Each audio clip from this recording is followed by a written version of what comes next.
தமிழ் மொழியின் துயர் தாங்க மறப்பேனா. அனைவருக்கும் வணக்கம். இந்த வீடியோ பதிவில் 3 மிக முக்கியமான விடயங்கள் பற்றி பேச போகிறேன். பதிவுக்குள்ள போறதுக்கு முன்னுக்கு ஒன்றை நான் சொல்ல கடமைப்பட்டிருக்கிறேன்.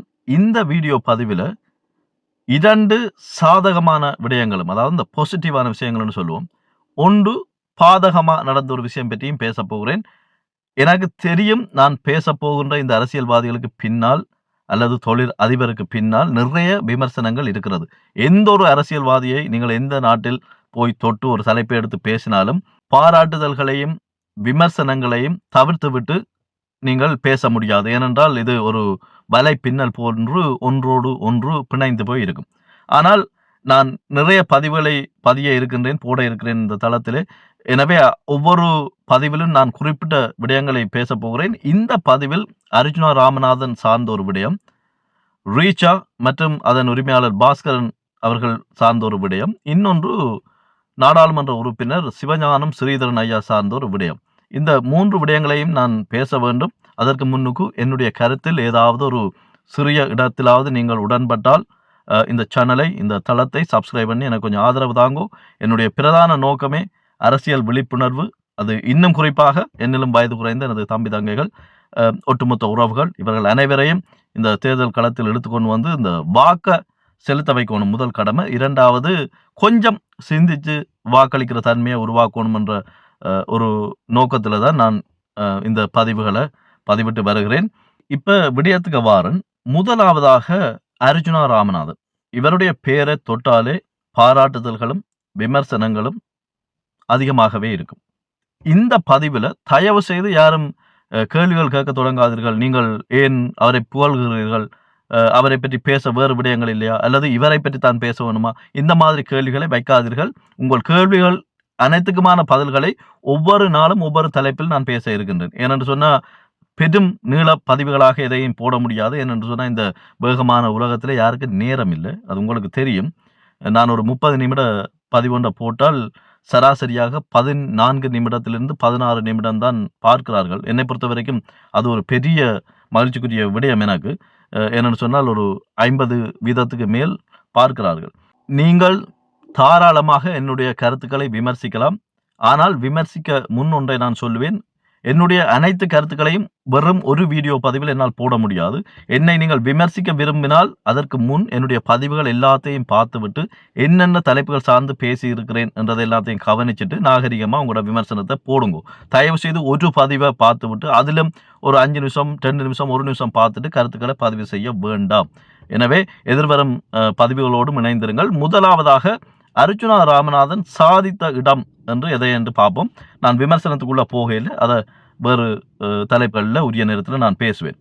இந்த தமிழர் அரசியல் என்று வரைக்க தமிழர் அரசியலை 2 விதமாக பார்ப்போம். இந்த விழிப்புணர்வு இது மிக முக்கியமானது. ஏற்கனவே அரசியலில் இருந்தவர்கள், அதாவது இன்னும் குறிப்பாக சொல்ல வேண்டுமாயின் இந்த 2009க்கு பிற்பாடு, 2009க்கு முன் உங்களுக்கு தெரியும், நாங்கள் ஒரு இறுக்கமான ஒரு கட்டமைப்புள்ள ஒரு மிக ஒழுக்கமான ஒரு தலைமைக்கு கீழே இருந்தோம். அதற்கு பிறகு இன்றைய நிலை மேய்ப்பன் இல்லாத மந்தைகள் போன்றுதான் எனது உங்களது அனைவரது நிலையும் இருக்கிறது. யாரை நம்பணும், யாரை நம்பக்கூடாது, யார் எதிரி, யார் துரோகி, யார் நண்பன், எதுவுமே புரியாத குழப்ப நிலை.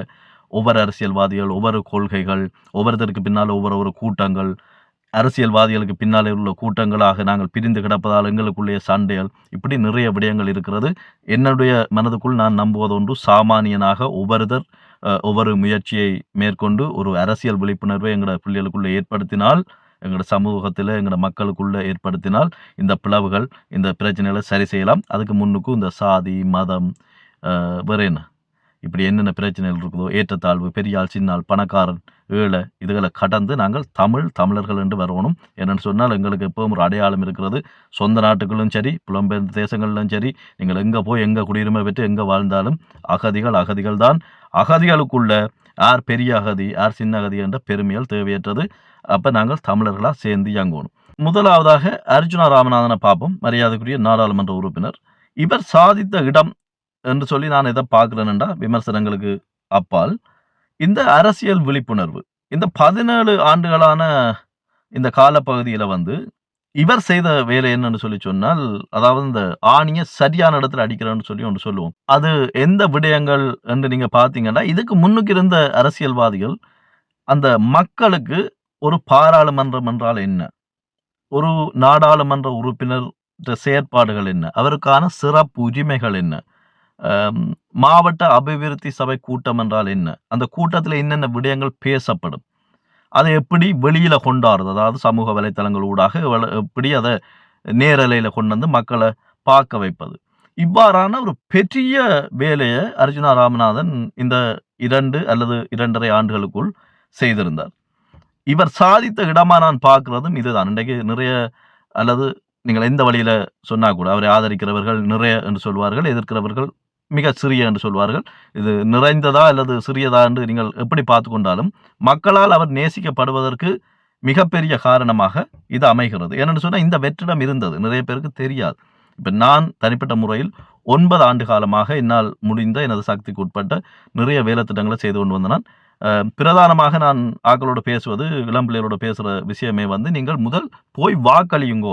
யாழ் மாவட்டத்தை பொறுத்தவரைக்கும், அதாவது யாழ் தேர்தல் மாவட்டத்தை பொறுத்தவரைக்கும் பார்த்தீங்கன்னா, சராசரியா நாங்கள் 70% கடந்த போறது மிக குறைவு. நாங்கள் 70% மேல பெருசா வாக்களிக்கிறோம். ஏன்னா 30% ஆட்கள் வாக்களிக்க போற இல்ல. அப்ப இத நான் செய்து கொண்டு வாரேன். சிலருக்கு என்ன இப்பதான் தெரியும். என்னன்னு சொன்னா, இந்த யூடியூப் தளத்தை வந்து நான் ஒரு 3 மாதம் அல்ல 2 1/2 மாதத்துக்கு பிறகுதான் இத தமிழ்ல மாத்தினான். கடந்த 2 1/2 மாதத்துக்குள்ள. அப்ப நீங்கள் கேட்கலாம், இதுக்கு முன்னுக்கு என்ன செய்தீங்கன்னு சொன்னால், நான் வேறு வழிகளில் இந்த வேலைப்பாட்டை செய்து கொண்டிருந்தேன். ஆனால் அர்ஜுனா ராமநாதனை பொறுத்தவரைக்கும் அந்த வெற்றிடத்தை சரியாக கவனித்து மிக எளிய முறையில அத கடத்தினார். இதுதான் அவர் நிறைய மனங்கள வென்றதற்கான காரணம். நான் ஏற்கனவே சொன்ன மாரி இந்த தளத்தில பாதகமான விஷயங்கள், அதாவது இந்த நெகட்டிவான விஷயங்கள பற்றி நான் கதைக்க போறதில்ல. இதுல பாசிட்டிவான, அதாவது சாதகமான, நேர்மறையான விடயங்கள மட்டும் தான் நான் இதுல பேசப் போகிறேன். சரி, இப்ப 2வது விடயத்துக்குள்ள வருவோம். ரீச்சா உங்களுக்கு தெரியும், வடமாகாணத்தில உள்ள ஒரு பெரும் நிறுவனம். இந்த நிறுவனமானது வடமாகாணத்தில் வந்து இந்த சுற்றுலாத் துறையில் ஒரு பெரும் பங்களிப்பை செய்கிறது என்றால் அது மிகையாகாது. இதை தேசிய அளவிலும் ஒரு பெருத்த வருமானத்தை ஈட்டக்கூடிய ஒரு நிறுவனம். இது இந்த உரிமையாளர் கந்தையா பாஸ்கரன் அவர்கள், இவர் ஆரம்பத்தில் Lebara mobiles, Lebara calling cards இதுகள் எல்லாம் செய்து கொண்டிருந்தார். இவர்ட்ட ஆரம்ப கட்ட வரலாறுகள் எனக்கு தெரியும். நான் லண்டன்ல இருந்தேன். நானும் மொபைல் மற்றும் கம்ப்யூட்டர் கடைகள் வைத்திருந்தேன். அவ்வாறு தான் இவர்கள் எப்படி உருவானார்கள் என்று சொல்லி தெரியும். இப்ப இந்த ரீச்சாக்கு வருவோம். அண்மையில நடந்த ஒரு, அதாவது இந்த உணவு திருவிழாவில வந்து பெரும் சிக்கல்கள் ஏற்பட்டது. இங்க எங்க பிழைச்சதுன்னு சொன்ன, அரசியல்வாதிகள் ஒரு சிலர் இத அரசியல் கோணத்துல போட்டு கிடைச்சது வாய்ப்பு போட்டு பிளப்போம்னு சொல்லி செய்து கொண்டிருக்கிறார்கள். நான் கவனித்த வரைக்கும் இந்த சம்பவத்துக்கு பிறகு TikTok, Instagram, Facebook இதுகள் எல்லாம் குளறிக் கொண்டிருக்கிறார்கள். எனக்கு நிறைய பேர் அந்த பதிவுகளின் லிங்கை வந்து அனுப்பினோம். நிறைய பேர் நான் பார்ப்பதுண்டு. நான் வந்து யூடியூப்புக்கு வெளியில நான் எந்த ஒரு சமூக வலைத்தளத்திலும், இந்த சோஷியல் மீடியாவில் நான் இல்லை. அப்போ ஆக்கள் அனுப்பினா நான் பார்ப்பேன். நான் கிட்டத்தட்ட ஒரு 40 வேறு மனிதர்களுடைய கருத்துக்களை, அதாவது இதில் பங்கெடுக்க முயற்சி செய்து போய் ஏமாற்றத்துடன் திரும்பியவர்கள விவரங்களை, அவை சொன்ன விஷயங்களை கவனித்தேன். இங்கே எங்கே பிழைச்சதுன்னு சொன்னால் தெளிவாக சொல்லணும். இதுக்குள்ளே போய் பெருசாக அரசியல்கள் கதைக்க தேவை இல்லை என்று நான் நம்புகிறேன். பிழைத்த இடம், அதாவது திட்டமிடல். திட்டமிடல் என்ற ஒரு விடயம் இங்கு பெரிதாக நடைபெறவில்லை. இது ஒரு நிர்வாக, என்ன சொல்றது, ஒரு திட்டம் இடுதலில் ஏற்பட்ட ஒரு கோளாறு. இது வந்து ஒரு, எனக்கு என்ன ஆச்சரியம் ஏற்படுத்திச்சுன்னு சொல்லி சொன்னால், கந்தையா பாஸ்கரன் அவர்களை எனக்கு ஆரம்பம் தொட்டு தெரியும். நான் நேர பார்த்து பேசியது கிடையாது. ஆனால் இந்த லிபாரா உருவான விதம், அந்த நேரம் கோலிங் கார்ட் வெளிநாடுகளில் விற்று அதை அந்த நிறுவனங்களை பரப்பிய விதங்கள் எல்லாம் எனக்கு தெரியும். அவர் ஒரு நல்ல ஒரு, என்று அறிவு கட்டின அளவுக்கு ஒரு நல்ல ஒரு தொழிலாளி, அது ஒரு தொழிலதிபர், நல்லா சிந்திக்கக்கூடியவர். அப்படி ஒரு தலைமையில இருந்து கொண்டு இந்த ரீச்சால எப்படி இவ்வளவு பெரிய ஒரு குழப்பம் வந்ததுன்னு சொல்லி எனக்கு புரியல. அப்புறம் இதுக்கும் சொல்லாதீங்க, அவருக்கு நான் சொம்பு பிடிக்கிறேன் அல்லது அண்டா குண்டான்னு சொல்லி நான் இதுல வந்து ஒரு சாதகமான விடயங்களை பற்றி மட்டும்தான் இந்த குறிப்பிட்ட 3 நபர்களை பற்றி பேசுறேன். அப்ப எனக்கு ஆச்சரியம், இது எப்படி இவ்வளவு மோசமாக கேவலமாக திட்டமிடப்பட்டது. என்னன்னு சொல்லி சொன்னால், விளம்பரங்கள், நான் எப்பவும் நம்புவது ஒன்று, இந்த அளவுக்கு அதிகமான விளம்பரங்கள் தேவையற்றது. 4 நாட்கள் உணவு திருவிழா என்று சொல்லி போடப்பட்ட விளம்பரங்கள், அளவுக்கு அதிகமான விளம்பரங்கள். இவர்கள் என்ன பிழைக்க விட்டார்கள் என்று சொன்னால், இவர்கள் கணித்ததொன்று, அங்கே நடந்ததொன்று. இதை எவ்வாறு சொல்லி நாங்கள் நியாயப்படுத்தி கொண்டாலும் திட்டமிடல் என்றது வந்து ஒரு என்ன சொல்றது, ஒரு அடிப்படையிலேயே இருக்கையில் இவைகிட்ட ஒரு கணிப்பீடு இருந்திருக்கணும். இப்ப இவ்வளவு தொழில்நுட்ப வளர்ச்சியில இவ எப்படி இதை தடுத்திருக்கலாம்னு சொல்லி இதை நிறைய பேர் ஆலோசனைகளாக சொல்லி இருக்கிறார்கள். ஆனால் என்னை பொறுத்த வரைக்கும் நான் அதில் உடன்படுவேன். இவர்கள் ஒரு இணைய வழியில இந்த விடயங்களை வந்து கட்டுப்படுத்தி இருக்கலாம். இன்றைக்கு ஒரு நாளைக்கு இத்தனை பேர் தான் வரலாம், மட்டுப்படுத்தப்பட்ட அளவில். இப்போ ஒரு 2000 பேர், 5000 பேர், 10,000 பேர், அதுக்கு மேல போகக்கூடாது. இவைக்கு தெரியணும் எங்கள்கிட்ட எவ்வளவு உணவுகள் இருக்கிறது, எவ்வளவு வசதி இருக்கிறது, எவ்வளவு நிலப்பரப்பு இருக்கிறது, எத்தனை வேலையாட்கள் இருக்கிறார்கள், இதை எப்படி சமாளிப்பது, இதுகளை யோசிச்சு செய்திருக்கணும். அது பெரும் பிழை. 2வது இடம் இவர்கள் சறுக்க விட்டது எங்கன்னு சொன்னால், அளவுக்கு அதிகமா அந்த விளம்பரத்தை நான் முதலே சொன்ன மாதிரி அள்ளி தெளிச்சது. கண்ட நின்ற இடமெல்லாம் விளம்பரங்கள் போட்டது. இவ்வளவு பணத்தை செலவழித்து விளம்பரப்படுத்தி மூல முடுக்குக்கெல்லாம் கொண்டு போய் சேர்க்க தெரிந்தவர்களுக்கு ஏன் இவ்வாறான ஒரு திட்டமிடல் பிழைக்க அனுமதித்தார்கள் என்று சொல்லி எனக்கு புரியல. அப்ப இதுல இந்த கற்றல் அவர்கள் என்னத்தை எடுத்துக்கொள்ளணும்னா, இனி இந்த தேவையில்லாத அளவுக்கு அதிகமான விளம்பரத்தை தவிர்க்க பழகிக்கொள்ளுங்க. இதுல இன்னும் சிறப்பாக குறிப்பிடணும், இந்த போன் ஆக்கள் இவன் நிறைய பேர்ட்ட குமுறலை நான் பார்த்துருக்கிறேன். நீங்கள் வந்து அதாவது கடுதாசி தட்டு, இந்த பேப்பர் தட்டுகளில் சாப்பாடு தந்துட்டீங்கள், சரி ஆக்களை நடத்த இல்லை, இந்த நெரிசலுக்கு சிக்கி கொண்டோம், நிறைய நேரத்தை வீணடித்து விட்டோம், தூரங்கள்ல இருந்தெல்லாம் வந்தோம்னு சொல்லியிருந்தார்கள். இது உண்மைக்கு மன வருத்தத்துக்குரியது. ஆனால் அந்த நிர்வாகம் அதுக்கு வந்து ஒரு மன்னிப்பை கேட்டிருந்தார்கள். அந்த உரிமையாளர் கூட கேட்டிருந்தார், கந்தையா பாஸ்கரன் அவர்கள். அது வரவேற்கத்தக்கது. ஒரு சிலருக்கு பணத்தை திருப்பி கொடுத்ததாக குறிப்பிட்டார்கள், இன்னும் பலருக்கு கொடுக்க போகிறோம் என்று சொல்கிறார்கள். இதுகள் வரவேற்கத்தக்கது. ஏன்னா ஊருக்கு நான் அடிக்கடி போய் வர்றதுல நான் கவனித்தேன், ஒரு பொருளை வாங்கி போட்டு அந்த பொருளை கொடுத்து திரும்ப அந்த பணத்தை பெற்றுக்கொள்ளணும். ஏதாவது பிள்ளை நடந்தால் அல்லது ஒன்றுக்கு நாங்கள் காசை கொடுத்துட்டு அதை திரும்ப பெற்றுக்கொள்வது அவ்வளோ இலகுவான காரியங்கள் இல்லை. ஆனால் வெளிநாடுன்னு வந்துட்டீங்கன்னா ஒரு உடுப்பு எடுத்தால் கூட நீங்கள் 28 நாள், சில இடங்களில் 30 நாள் கிடைக்கும். அதுக்குள்ளே அந்த உடுப்பை நீங்கள் பாவிக்காமல் அதே நிலையில் கொண்டு நீங்கள் எப்பவும் காரணம் சொல்லாமல் கூட மாற்றிக்கொள்ளலாம். ஆனால் நாங்கள் சொல்லுவோம் காரணங்களை, இப்படி அளவு சரியில்லை அப்படின்னு சொல்லி. இது நிறைய பொருட்கள் நீங்கள் எந்த பொருட்களை வாங்கினாலும் அநேகமான இடங்களில் ஏதாவது கோளாறுகள் வந்தால் அந்த பணத்தை திருப்பி பெற்றுக்கொள்ளலாம். அல்லது நீங்கள் அந்த பொருளுக்கு பதிலாக இன்னொரு பொருளை மாற்றிக்கொள்ளலாம். உண்மைக்கு இது ரீச்சாவுக்கும் அது நிர்வாகத்துக்கும் அதன் தலைமைக்கும் ஒரு மிக பெரிய சறுக்கல். இது அவர்கள் உருவாக்கிய அந்த பேருக்கு ஒரு பெரும் ஒரு கெட்ட வடிவில் தான் இதை உருவாக்கி விட்டுருக்கிறது. இது அவர்களுடைய அந்த ரீச்சா அல்லது அதை வந்து ஒரு சுற்றுலா இடமாக பார்த்து போய் விழுந்து ஓடி குதிச்சவைக்கு இது ஒரு பெரும் ஏமாற்றம். ஒரு தொழில் ரீதியாக அவர்களுக்கும் இது ஒரு கட்டும் பின்னடைவு. இதிலிருந்து கற்றலை எடுத்துக்கொண்டு சரியாக செய்யணும். ஆனால் ஒரு நகைச்சுவையான விடயம், இதில் போனவைக்கு நான் ஒரு விஷயத்தை சொல்லணும். உங்களோட குமுறல்கள் விளங்குகிறது. இப்போ பணத்தை திருப்பி கொடுத்தா கூட, இப்போ உதாரணத்துக்கு நீங்கள் ஒரு 3000 ரூபா கொடுத்தா அந்த 3000 திரும்ப தரணும்னு வைங்க. ஆனால் அதோட நிற்கிற இல்லை. என்னென்னு சொன்னால் பெருந்தூரங்கள்லேருந்து வந்திருப்பினம், பயண செலவுகள், நேரம், இப்போ வேலையில் அதுக்கேற்ற மாதிரி ஒழுங்கு செய்திருப்பார்கள். அப்போ நிறைய அலக்கழிப்பு வந்து இது தவிர்க்கப்பட்டிருக்கலாம். என்னை பொறுத்த வரைக்கும் இப்போ ஒரு 3000 ரூபாய்க்கு அவர்கள் கட்டணமாக அதை செலுத்தி இருந்தால் உண்மைக்கு அந்த நிர்வாகம் வந்து ஒரு 4000 5000 ரூபாவாக அதை திருப்பி கொடுக்கணும். இப்போ 3000 ரூபா ஒருத்தர் கட்டியிருந்தால் 5000 ரூபாவாக திருப்பி கொடுக்கணும். 3000 ரூபா அவர் கட்டிய பணமும் இந்த 2000 ரூபா அந்த மன உளைச்சலுக்கும் அந்த நேர வீணடிப்புக்கும் கொடுத்தால் அது பொருத்தமாக இருக்கும் என்று நான் நம்புகிறேன். 2வது விடயம், இந்த போய் குமியலாக இந்த நெரிசலில் சிக்கி கொண்டவை, ஆதங்கப்படுறவை, வைக்கலாம். இப்போ உங்களுக்கு தெரியும், வெளிநாடுகளில் குறிப்பாக ஐரோப்பா இந்த நாடுகள்லாம் பாடசாலை விடுமுறை காலம், ஊர்லேயும் விடுமுறை காலங்கள் எல்லாம் இப்போ இருக்கிறது. இதால் வந்து இந்த வெளிநாடுகள்லேருந்து வந்து இந்த ரீச்சாக வந்தவையை விடுங்கோ, ஒரு கரையாக வைப்போம், ரெண்டாவை தெரிஞ்சு இந்த விடுமுறை காலம் போகணும்னு சொல்லி முன்பதிவு செய்து வந்திருப்பார்கள். ஆனால் இந்த தாயகத்தில் இருந்து போய் குமிஞ்ச வைக்க ஒரு செய்தி சொல்ல விரும்புகிறேன். ஒரு தாழ்மையான வேண்டுகோள். நீங்கள் போனதையா அதெல்லாம் சரி, போகணும், சாப்பிடணும், பிள்ளைகள் குடும்பங்கள் போய் சந்தோஷமாக இருக்கணும், அதில் எந்த ஒரு மாற்று கருத்தும் இல்லை. வெறுமனையே அரசியல் பேசிக்கொண்டு வீடுகளில் இருந்து இந்த நாடகங்களை பார்த்து மண்டியில் சாகடிக்காமல். ஆனால் எனக்கு என்ன ஆச்சரியம் என்றால், நீங்கள் போய் குமிஞ்சு நின்றியாலோ, இதே ஆர்வத்தில் ஒரு 10% தயவு செய்து இந்த ஒவ்வொரு தேர்தலையும் காட்டி, ஏன்னா எங்களோட வாக்களிக்கிற எண்ணிக்கை படுமோசமாக கிடக்கு. இதுகளை வந்து இப்போ மக்களுக்கு தேவையான இந்த காணி மீட்பு போராட்டங்கள், அதாவது மக்களால் செய்யப்படுற போராட்டம், அரசியல் கட்சிகளால் தொடுக்கப்படுற போராட்டத்தை சொல்லி இந்த செம்மணி பிரச்சனைகள், மற்ற தேர்தல்கள் வந்தால் குறைஞ்சபட்சம் போய் வாக்களிக்கிற இடத்துல இந்த கூட்டத்தை காட்டுங்க ஒருக்கா.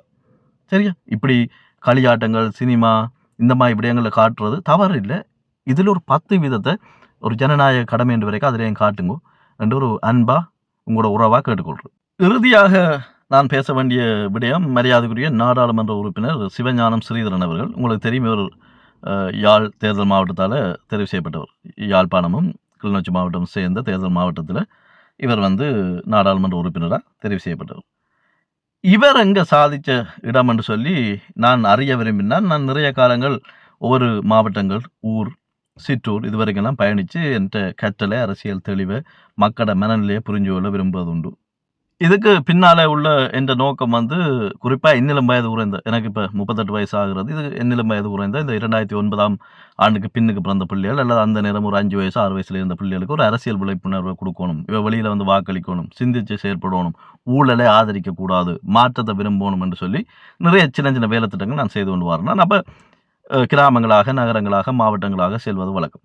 சரி, அப்படி செய்ய நான் வந்து குறிப்பாக இந்த கிளிநொச்சி, முல்லைத்தீவு இந்த பகுதிகளுக்கு நான் போயிருந்தேன். இன்னும் குறிப்பாக கிளிநொச்சியில் நிறைய கிராமங்களுக்கு நான் பயணம் மேற்கொண்டிருந்தேன். அங்கே வந்து ஒரு விஷயம் பிரதானமாக பேசப்பட்டது. என்னென்னா, நான் சிவஞானம் ஸ்ரீதரன் அவர்களை பற்றின கேள்விகளை தான் நிறைய பேர்கிட்ட நான் யூடியூப் இதுகளை பற்றி கதைக்காமல் விசாரித்திருந்தேன்.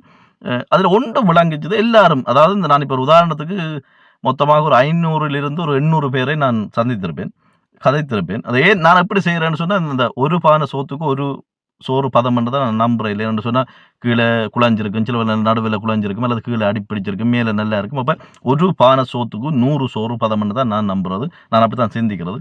அப்போ இதில் போனால் நான் ஒரு 500, 600, 700 பேரோட கதைக்கணும். அதுக்கு ஒரு 5-6 நாள் ஆகும்.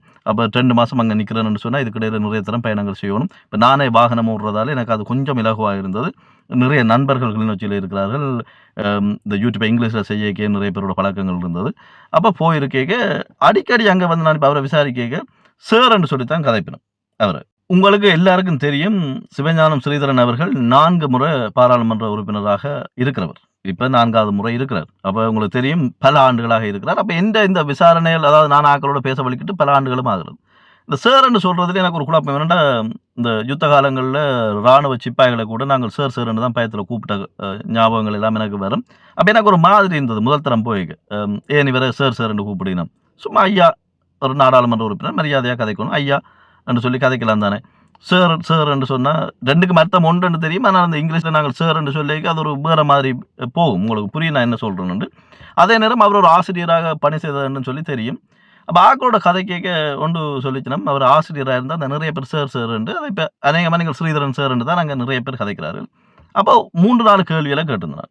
இப்போ அண்மையில் கூட ஒரு 3 மாதம் அல்லது 2 மாதத்துக்குள்ளே கூட அங்கே பயணிச்சிருந்தேன். இந்த இவ்வளவு நாளும் நான் தொகுத்த தகவலை வச்சு சொல்கிறேன். அவரில் இந்த சாதகமாக பேசப்படுற விடயம், இதால் தான் அவரை வந்து தோக்கடிக்கிற அந்த இடங்களில் கடுமையாக இருக்குமென்னு சொல்லி நான் ஒரு வீடியோவில் பதிஞ்சிருந்தேன்னா, அந்த வீடியோ தான் அர்ச்சுனா ராமநாதன் அவர்களை கோவப்படுத்தி அவர் என்ன விமர்சித்திருந்தார். இந்த இடத்தை இன்னொன்றையும் சொல்லணும், அர்ச்சுனா ராமநாதனை நேசிக்கிறவ அல்லது அரசியலை கவனிக்கிறவ தயவு செய்து அந்த விமர்சித்த வீடியோன்ற லிங்கை இந்த டிஸ்கிரிப்ஷன்லேயும் முதல் கமெண்ட்லேயும் போட்டு விட்றேன். இதை தயவு செய்து டவுன்லோட் பண்ணியோ அல்லது எங்கேயாவது குறிச்சோ வச்சுக்கொள்ளுங்க. இந்த சேனல் எப்போவும் அது இருக்கும். இந்த மாகாண சபை தேர்தல் நடந்து முடிஞ்சு, வாக்கு எண்ணி முடிஞ்சு, இந்த முடிவுகள் உத்தியோகபூர்வமாக அறிவித்ததுக்கு பிறகு இந்த வீடியோ வந்து பாருங்கோ. என்ற கால கணிப்பு, அதாவது மக்களோட பேசி இந்த மக்களோட குரலை, அவை என்ற உணர்வை நான் சரியாக புரிஞ்சிருக்கணும் இல்லையோன்னு சொல்லி அப்போ நீங்கள் புரிவீர்கள். அப்போ நான் அந்த விமர்சனத்தையும் திரும்ப கதைப்பேன். இப்போதைக்கு அந்த தலைப்புக்குள்ளே போக தேவையில்லைன்னு நினைக்கிறேன். நான் மக்களோட பேசி உணர்ந்தது ஒன்று, இந்த சேர்ன்றதுக்கான பதிலை கண்டுகொண்டு எல்லா அந்த பாடசாலை காலங்கள்லேருந்து பிள்ளைகள் எல்லாருமே சேர்ன்னு கூப்பிட்றதால வயசானவ ஒரு வயது வேறுபாடு இல்லாமல் எல்லாருமே அவரை சேர்ன்னு தான் அநேகமாக அழைக்கிறார்கள். 2வது கேள்வியை கேட்டேன், இன்றைக்கு இந்த நிமிஷம் ஒரு மறு தேர்தல் வந்தால் அவற்றை இந்த யாழ் மாவட்ட இதுக்குள்ளே, குறிப்பாக இந்த குறிப்பிட்ட கிளிநொச்சி பிரதேசத்துக்குள்ளே நான் உதாரணம் ஒன்று சொன்னேன். சரி, இப்போ ஒரு இந்த 6000 வாக்குகள் இருக்குது என்று சொல்லி எடுத்துக்கொண்டால் எத்தனை மக்கள் அங்கே வாக்களிப்பினம்னு சொல்லி கேட்டிருந்தேன். அப்போ நிறைய பேர் சொன்னது 4000லேருந்து 4500 வாக்குகள் அவருக்கு ஒரு என்ன சொல்கிறது, அடிப்படை வாக்குகளாக, அதாவது உறுதி செய்யப்பட்ட வாக்குகள் போல கிடைக்கும் என்று சொல்லி சொன்னார்கள். இப்போ உதாரணத்துக்கு நான் ஒரு 700 பேரோட பேசியிருந்தால் கிட்டத்தட்ட 600 பேரும் இதை கிட்டமிட்டு அப்படித்தான் சொன்னார்கள். இன்னொரு விடயத்தை சொன்னார்கள், இதைத்தான் நான் அடிக்கடி கதைக்கிறது, அதாவது களப்பணி இல்லை என்று சொன்னால் கதிரையே வெல்ல இல்லாது. களப்பணி என்று நான் சொல்கிறது மக்களோட மனசை கவர்றது. எப்படி கவரலாம்ன்றா, எல்லா அரசியல்வாதிலையும் இப்போ நான் சொல்கிறேன், ஐயா ஸ்ரீதரன் அவர்களில் வந்து மிக கடுமையான குற்றச்சாட்டுகள், விமர்சனங்கள் இருக்கிறது. அதுக்கு அவர் தான் பதில் சொல்லணும். நான் என்னுடைய பதிவுகளில் கூட என்னுடைய விமர்சன கேள்விகளை தொடுத்திருந்தேன். ஏதாவது ஒரு சந்தர்ப்பத்தில் அவரோட பேச கிடைக்கிற பட்சத்தில் நேரடியாக அந்த கேள்விகளையும் கேட்க இருக்கிறேன். ஆனால் இந்த விமர்சனங்களை வெளியில் வச்சு இந்த களப்பணிக்கு வந்தால் அங்கே நான் யாரை கேட்டாலும் அங்கே நடக்கிற ஒரு இறப்பு வீடு, திருமண வீடு, சாமத்திய வீடு, நல்லது கெட்டது, கொண்டாட்டங்கள், அல்லது யாராவது கைது செய்யப்பட்டால் ஏதாவது காரணங்களுக்காக இந்த மாதிரி விடயத்துக்கு முதல் ஆளாக அவர் போய் நிற்கிறார். இந்த ஃபோனில் எடுத்து கதைக்க வெளிக்கிட்டால் இப்போ அவருக்கு ஒன்று தொலைபேசி இலக்கங்கள் இருக்கிறது. இப்போ நீங்கள் அடிச்சிங்கன்னு சொன்னால் முடிஞ்ச வரைக்கும் உடனே எடுக்க பார்க்குறேன். நான் இதை 10 தரத்துக்கு மேலே பரிசோதித்து பார்த்துருக்கிறேன் நண்பர்களோடாக. ஏன்னா இப்போ போய் சொல்லணுமோ உண்மை சொல்லணும்னு பார்க்குறதுக்கு. 2வது சில நேரம் எடுக்காட்டி கூட அடுத்த நாள் காலையிலையோ இல்லை அந்த இரவுக்குள்ளேயோ எடுக்கிறார். மற்றது ஆக்கள் ஏதாவது அவரை கண்டு கதைக்கணும்னு சொன்னால் நீங்கள் ஒரு 10 மணிக்கு பிறகு வீட்டை வாங்கணும்னு சொல்கிறார். அதாவது அவர் தன் காரியாலய அலுவலகத்தில் குறிப்பிட்ட நேரங்கள் நிற்கிறார். இந்த பாராளுமன்ற அமர்வுகள் இல்லாத காலத்தில் வந்து நிற்கிறார். அது முடிய வீட்டை போயும் ஒரு கொஞ்சம் நேரம் ஆக்களை தவிர்க்க முடியாத பிரச்சனைடா சந்திக்கிறார். இப்போ இதுகளை நான் ஏன் சொல்கிறேன்னு சொன்னால் இப்போ என்னில விமர்சனம் இருக்கும், ஊழல் குற்றச்சாட்டுகள் இருக்கும், உண்மை இருக்கும், சில இடத்துல பொய் இருக்கும். ஆனால் ஆக்களோட போய் பழகிற ஒரு அரசியல் இருக்குல்லோ, அதால் மனங்களை கவரலாம். இப்போ ஒரு தடவை நான் கடுமையான குற்றச்சாட்டை வச்சாலும் எந்த கொண்டாட்டங்களுக்கோ செத்த வீட்டுக்கோ சாப்பிடுறதுக்கு வரைக்கும் என்ன நடக்கும்னா சரி இவருக்கு ஒரு வாக்க போடுவோம், அந்த மனுஷன் இப்போ வந்துட்டு போகுது, இந்த மனநிலை இருக்கும். இந்த விளக்கத்தின் நோக்கம் ஸ்ரீதரன் ஐயா அவர்களை புகழ்றதுக்கோ அல்லது அவருக்கு வாக்களை வாங்கி கொடுக்குறதுக்கோ அவருக்கு வாக்களை போடுங்கோ என்று சொல்கிறதுக்கோ இல்லை.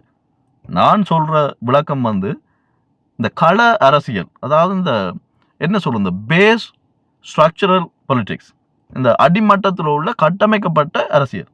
இதை ஏன் இந்த இடத்த குறிப்பிட்டேன்னு சொன்னால் நிறைய பேர் இப்போ இந்த களத்துக்கு போகிறதில்லை. நான் போய் எந்த மாவட்டத்தில் கதைச்சாலும் ஒரு விரல் விட்டு எண்ணக்கூடிய நாடாளுமன்ற உறுப்பினர்களை விட நிறைய பேரில் கடும் குற்றச்சாட்டு அல்லது விமர்சனம் மக்களால் சொல்லப்படுறது அதை வார இல்லை, எங்களால் தொடர்பு கொள்ள முடிய இல்லை. ஒரு ஃபோனில், அதாவது இந்த டெலிஃபோன் மூலமாக தொலைபேசி மூலமாக தொடர்பு கொள்ளணும்ன்றாலும் இயலாது. வாட்ஸ்அப்பில் 1000 குரல் பதிவை போட்டாலும் எடுக்கணும் இல்லை.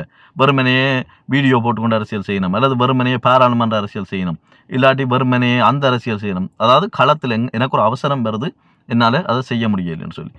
அதே நேரம் நான் ஸ்ரீதரன் ஐயா பற்றி கதை கேட்க ஒரு சிலர் நக்கலாவும் சொன்னார்கள், அவர் செத்த விட்டு அரசியல் தான் ஐயா இப்போ செய்கிறார், அவரும் அவைகளை சேர்ந்தவையும் சாவிட்டு அரசியல் செய்கிறார்கள், அதாவது சாவிடணுன்னு வந்துடுவினோம், கொண்டாட்டமெண்டா வந்துடுவினோம் அப்படின்னு சொல்லி விமர்சிச்சாக்களும் இருக்குது. ஆனால் இந்த 700 பேரில் அவன் இன்னைக்கு ஒரு 50-60 பேர் தான் அப்படி சொல்லிச்சிடும். அதே மாதிரி ஒரு கேலியா நக்கலாச்சிரிப்போட.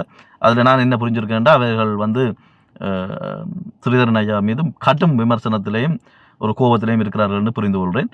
இந்த 3 விஷயத்தினூடாக நான் பேசியது அல்லது உங்களுக்கு சொல்ல வாரது, விழிப்புணர்வு நிச்சயம் கட்டாயம் தேவை. அடுத்தது நாங்கள் ஒரு நிகழ்ச்சியை ஒழுங்கு பண்ணிக்க பெரிய அளவில் சின்ன அளவில் செய்ய ஒரு சாமானியன் தொடங்கி ஒரு பெற்றும் கோடீஸ்வர தொழிலதிபராக இருந்தாலும் திட்டமிடல் முக்கியம்.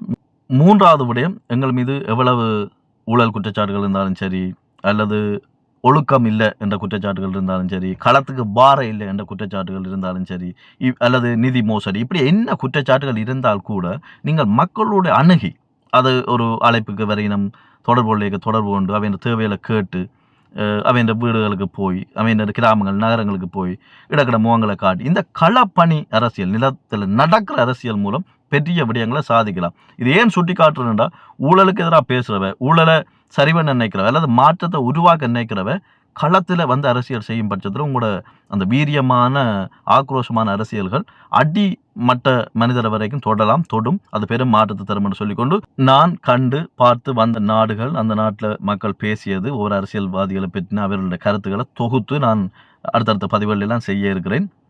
அப்போ எல்லாத்தையும் பார்த்துட்டு தயவு செய்து கருத்துக்களை பதிவு செய்யணும் நாகரிகமான முறையில். இன்னொரு பதிவில் உங்களை சந்திக்கும் வரை நன்றி, வணக்கம்.